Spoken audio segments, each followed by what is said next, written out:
Hola, bienvenidos, les habla Javi Same.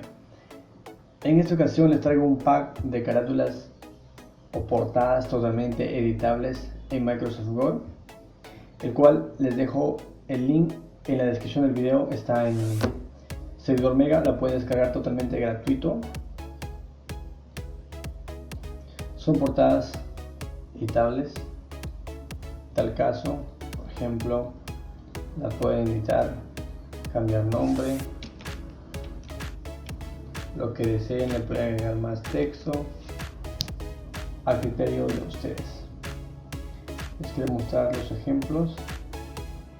Tenemos para damas, algo formal para caballeros, o también este modelito. Variedad de modelos. También tenemos esto. Ahí está. Es totalmente editable. Por ejemplo, esto.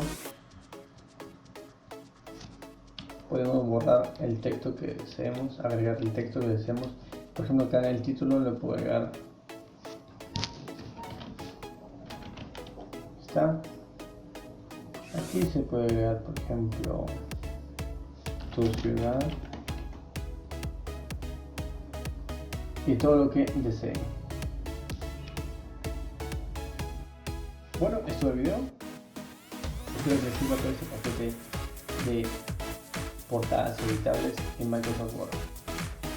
Les invito a suscribirse al canal para que no se pierdan los videos que estoy subiendo cada día.